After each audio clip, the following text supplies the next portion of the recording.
నమస్తే. Welcome to our channel. నేను సౌజన్య. BRS సర్కారు హయాంలో హెచ్ఎండిఏ అన్ని తానే అని చెప్పేసని వ్యవహరించినటువంటి అధికారి ఎవరు అంటే శివ బాలకృష్ణ. ఆయనకి ఆల్మోస్ట్ 25 ఎకరాలు రాసిచ్చినట్లుగా మనకి వార్తలు వినిపిస్తూ ఉన్నాయి. మరి ఈ విషయంలో వాస్తవం ఎంతుంది? అసలు ఎందుకు ఇచ్చారు? ఏం జరిగింది?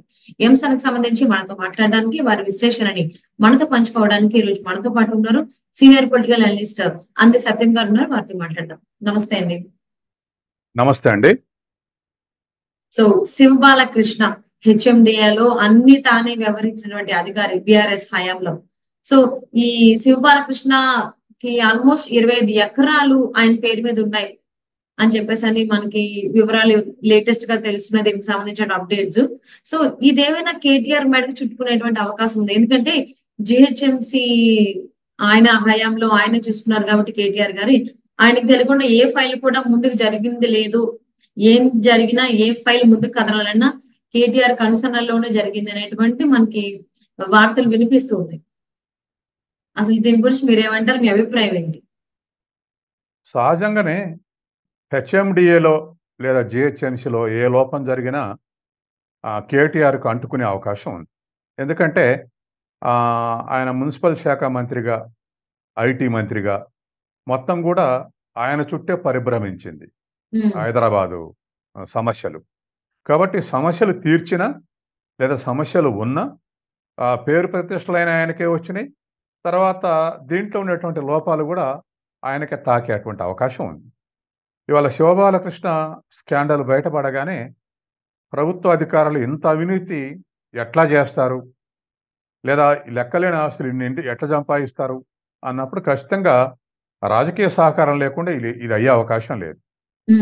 ఏనాడో ఒక పెద్ద హిస్టారియన్ కేఎన్ పనిక్కరు అవినీతి మీద ఒక ఆర్టికల్ రాస్తూ ఒక మాట అన్నాడు. బ్యూరోక్రాట్లకు అవినీతి సంబంధం అని అంటుంటారు, అది సైంటిఫిక్ కాదు. బ్యూరోక్రాట్లు రాజకీయాల అనుబంధానికి ఉంది అవినీతి అని చెప్పేసి అంటాడు ఆయన. కాబట్టి రాజకీయ నాయకులు, బ్యూరోక్రాట్లు అనుబంధంతో ఈ అవినీతి జరుగుతుంది అనేది ఆయన చెప్పినటువంటి కన్క్లూజన్. కాబట్టి ఇవాళ హెచ్ఎండిఓ శివబాలకృష్ణ 100 కోట్లు లేదా 400 కోట్లు అని వార్తలు వస్తున్నాయి. అట్లా కూడబెట్టే అవకాశం అట్లా ఉన్నది ఖచ్చితంగా వెనక బ్యాకింగ్ పొలిటికల్ సపోర్ట్ లేకుండా అది సాధ్యం కాదు. ఇదొక అంశం. రెండోది, కేటీఆర్ఏ హైదరాబాద్ మొత్తం కూడా చాలా పవర్ఫుల్ శాఖలు తీసుకున్నారు. మున్సిపల్ అడ్మినిస్ట్రేషన్ అంటే హైదరాబాద్ తన దగ్గర ఉందంటే 1/3 తెలంగాణ తన దగ్గర ఉన్నట్టే. ఐటీ శాఖ తన దగ్గర ఉన్నదంటే గ్రోయింగ్ సెక్టర్ మొత్తం తన దగ్గర ఉన్నట్టే. Infrastructure facilities, foreign investment, domestic investment సకలం తన చుట్టే పరిభ్రమించినాయి. కాబట్టి ఇంత అవినీతి జరిగితే ఈ అవినీతి ఎవరు సపోర్ట్ ఉంది? అడ్వైజర్ ఉన్నటువంటి సోమేష్ కుమార్ సపోర్ట్ ఉందా, లేదా సోమేష్ కుమార్ ద్వారా సపోర్టు కేటీఆర్ ఇప్పించాడా? ఇటువంటి అన్ని కూడా అనుమానాలు వచ్చే అవకాశం అయితే ఉంది. కాబట్టి ఇది ఎంక్వైరీ చేస్తే దీంట్లో పోలీసులు దాన్ని థ్రైవ్ చేస్తే అప్పుడు బయటపడేటువంటి అవకాశం ఉంది. కాబట్టి ఖచ్చితంగా ఇది హైదరాబాద్ చుట్టూ జరిగినటువంటి అవినీతి కాబట్టి హైదరాబాద్ చుట్టూ అనగానే అర్బన్ డెవలప్మెంట్ మినిస్టర్ లేదా మున్సిపల్ డెవలప్మెంట్ మినిస్టర్ లేదా ఐటీ మినిస్టర్ అనే శాఖలే అంటుకుంటాయి. ఇవన్నీ కేటీఆర్ చేతుల్లో ఉన్నాయి కాబట్టి ఏమైనా కేటీఆర్ పాత్ర ఉందా అని కూడా ఎంక్వైరీ జరిగే అవకాశం ఉంది. అసలు హెచ్ఎండిఏ అధికారి అయినటువంటి శివ బాలకృష్ణ హైదరాబాద్ శివార్లలో మాజీ సీఎస్ సోమేష్ కుమార్ గారికి ఇంతకు ముందు మనం 25 ఎకరాలు అనుకున్నాం కదా, సో ఆయన పేరు మీద ఉన్నట్లుగా, సో దానికి ఈయన శివ బాలకృష్ణ గారు అంత హెల్ప్ చేసినట్టుగా, సపోర్ట్ ఇచ్చినట్టుగా తెలుస్తోంది. సో ఇప్పుడు ఇంత బయటపడింది కాబట్టి ఇప్పుడు ఫైనల్లీ శివ బాలకృష్ణ ఎటువైపు ఉండేటువంటి అవకాశాలు ఉన్నాయి? బీఆర్ఎస్ సర్కార్ వైపే ఉంటారా? ఎందుకంటే ఆయన హయాంలో, బీఆర్ఎస్ సర్కార్ హయాంలోనే ఆయన ఇలాంటి పనులు చేశారు కాబట్టి. సాధారణంగా అధికారులు మినిస్టర్ల కన్సర్న్ల తర్వాత మినిస్టర్ల యొక్క సపోర్ట్ తోటే అధికారులు ఉండగలుగుతారు. అది ఐఏఎస్ అయినా, లేకపోతే గ్రూప్ 1 అధికారులైనా, గ్రూప్ 2 అధికారులైనా అప్పటి వరకు సన్నిహితంగా ముఖ్యమైన శాఖల్లో వాళ్ళు సుదీర్ఘంగా ఉన్నారంటే అనుమానించాల్సిందే. ఎందుకంటే రొటీన్గా ఎవ్రీ 3 yearsకు లేకపోతే ఎవ్రీ 2 yearsకు ట్రాన్స్ఫర్స్ అవుతుంటాయి. కానీ ట్రాన్స్ఫర్ అయితే అక్కడే ఉంటారు, ఆయనకు ట్రాన్స్ఫర్ కాదు. ఒకవేళ ఆయన ట్రాన్స్ఫర్ అయితే, రిటైర్ అయితే డిప్యుటేషన్ మీద మళ్ళీ అక్కడికి వస్తాడు. తర్వాత లేదా అడ్వైజర్గా అక్కడికి వస్తాడు. అంటే ఇవన్నీ ఎట్లా జరుగుతాయి? పొలిటికల్ సపోర్ట్ ఉంటే జరుగుతాయి.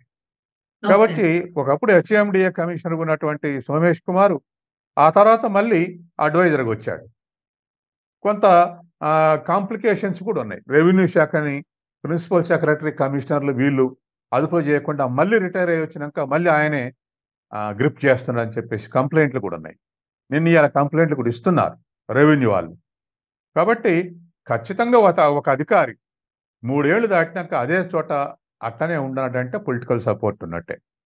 అది మనకి ఎవిడెన్స్. రెండవది, ఇక్కడ సుదీర్ఘంగా పనిచేసినట్టు సోమేష్ కుమార్ కొన్నా, లేకపోతే శివ బాలకృష్ణ కొన్నా, వీళ్ళకి ఎవరికొన్నా వెనక పొలిటికల్ సపోర్ట్ ఉంటుందని ఎక్స్పెక్ట్ చేస్తారు. ఓకే. కాబట్టి వాళ్ళ మీద ఇప్పుడు ఏసీబీ గనక ఒకవేళ ట్రేస్ అవుట్ చేస్తే కేటీఆర్ పాత్ర ఏందని కూడా ఎంక్వైరీ చేసే అవకాశం ఉంది. అంటే మొదటి నుంచి కూడా సీఎం రేవంత్ రెడ్డి గారు ఏ విషయాన్ని అవినీతికి సంబంధించి పక్కన పెట్టట్లేదు. అధికారం చేపట్టిన మరుక్షణం నుంచి ఆయన ఇంతకు ముందు బీఆర్ఎస్ హయాంలో జరిగినటువంటి అవినీతికి సంబంధించి బయటకు తీస్తూ వస్తున్నారు ఫైల్స్. సో అలానే ఈ ఫైల్ కూడా వచ్చి ఉండొచ్చు. సో మరి దీన్ని అంత చిన్న విషయం కింద పక్కన పెట్టేటువంటి అవకాశాలు ఉన్నాయంటారు రేవంత్ రెడ్డి? లేకపోతే అందులో కేటీఆర్ హస్తం ఉన్నా, కేసీఆర్ హస్తం ఉన్నా అసలు వెనకడిగకుండా ముందుకు సాగేటువంటి అవకాశాలు ఉన్నాయంటారు? అస్సలు వదిలిపెట్టే అవకాశం లేదు. ఎందుకంటే కాంగ్రెస్ స్టాండ్ కావాలంటే ప్రజల్లో, కాంగ్రెస్ మీద ప్రజలకు పాజిటివ్ అభిప్రాయం ఉండాలంటే, ఒకటి వాళ్ళు ఇచ్చిన హామీలు అమలు జరుపుతూ ఉండాలి. ఇంకొక వైపు బీఆర్ఎస్ చేసిన తప్పులు బయట పెడతా ఉండాలి. ఈ 2 ప్యారలల్ జరిగితేనే కాంగ్రెస్ స్టాండ్ అయింది ప్రజల్లో. ఏమాత్రం ఒకటి బీఆర్ఎస్ తప్పులను తేల్చలేకపోతే బీఆర్ఎస్ కన్నా మీరు ఎక్కువ ఏం చేశారు అనేటువంటి ప్రశ్న వస్తుంది. లేదా అభివృద్ధి పనులు చేయకుండా ఇవి అయితే కేవలం కాంగ్రెస్ని విమర్శించడం కాలం గడుపుతారా, మీరు అభివృద్ధి పనులు ఏమైనా మీరు చేసినటువంటి హామీలు ఏమైనా అమలు జరుపుతారని అడిగే అవకాశం ఉంది. కాబట్టి కుడి చేత హామీలు అమలు జరుపుతూ ఎడం చేత బీఆర్ఎస్ లోపాలని తవ్వుతూ వస్తేనే ప్రజలు కాంగ్రెస్ కమిట్ అవుతారు. కాబట్టి సహజంగానే రేవంత్ రెడ్డి ప్రభుత్వం ఆ పని చేస్తూ ఉంది. ఆ చేస్తున్నటువంటి క్రమంలో ఇటువంటి స్కాండల్స్ని ఇరుక్కుపోయినటువంటి వాళ్ళు, ఒకటి వాళ్ళకు శిక్ష పడుతుంటే అప్రూవల్గా మారుతారు. పెద్ద శిక్ష ఏం పడదు, నేను చూసుకుంటా నీ వ్యవహారం అని అంటే వెనుకున్న పొలిటికల్ లీడర్స్ కోసం తను సాక్రిఫైస్ చేసే అవకాశం ఉంది. అంటే ఈ మాజీ సీఎస్ సోమేష్ కుమార్ గారికి హైదరాబాద్ శివార్లలో 25 ఎకరాలు ఉండేటువంటి ఈ స్థలం ఏదైతే ఉందో దీనికి సంబంధించి ఈ కేసు అనేది ఇటు జిహెచ్ఎంసీ అధికారి శివబాలకృష్ణ వాడికి చుట్టుకునేటువంటి అవకాశం ఉంది అంటారా, లేదా కేటీఆర్ వాడికి చుట్టుకునేటువంటి అవకాశాలు ఉన్నాయంటారా? ఇప్పుడు అసలు సోమేష్ కుమార్ జీతం ఎంత? ఇవాళ టాప్ మోస్ట్ ఐఏఎస్ ఆఫీసర్ జీతం కూడా 2 లక్షలే ఉంటది. టాప్ లో ఉన్నటువంటి ప్రొఫెసర్ జీతం కూడా 2 లక్షలే ఉంది, ఒక 50,000 అటు ఇటుగా. మరి 2 లక్షల జీతం ఉండి సోమేష్ కుమారు గత 5 ఏళ్ల సర్వీసులో ఎన్ని లక్షలు వస్తాయి? సంవత్సరానికి ఒక 25 లక్షలు వచ్చినా 5 సంవత్సరాలకు ₹1,00,00,000 వస్తాయి. ₹1,00,00,000కు 25 ఎకరాలు వస్తుంది. 25 ఎకరాలు మార్కెట్ వాల్యూ 100 కోట్లు ఉంటుంది, లేదా గవర్నమెంట్ వాల్యూ ఎంతో కొంత ఉండొచ్చు. మరి 100 కోట్ల ఏదాన్ని ఆయనకు 1 కోటి జీతం వస్తే 5 ఏళ్లలో ఎట్లా సంపాదించగలిగాడు? కాబట్టి ఖచ్చితంగా అక్రమ సంపాదనతోటే, లేదా అక్రమ రిజిస్టర్లు ఏదో ఒకటి ఉండి తీరాలి. అదేదో బయటికి బాలకృష్ణని ప్రెజర్ చేస్తే అది బయటికి వచ్చే అవకాశం ఉంది. వీళ్ళ ముగ్గురు మధ్య ఖచ్చితంగా ఏదో ఒక సంబంధం, అది దూరపు సంబంధం, దగ్గర సంబంధం అయితే ఉండే అవకాశం ఉంది. అందుకని అది రేపు అది బయటపడ్డాక కానీ మనం బయటపడిందని చెప్పలేము. అనుమానించేటువంటి అవకాశం అయితే ఉంది. అవును. సో మరి ఈ హెచ్ఎండిఏ అధికారి శివబాలకృష్ణ ఇలా మాజీ సీఎస్ సోమేష్ కుమార్ గారికి 25 ఎకరాలు అందేటువంటి విషయంలో హెల్ప్ చేసిన దానికి సంబంధించి కేసు ఈయన మేడకు చుట్టుకుంటుందా, లేకపోతే కేటీఆర్ మేడకు చుట్టుకునేటువంటి అవకాశం ఉందా?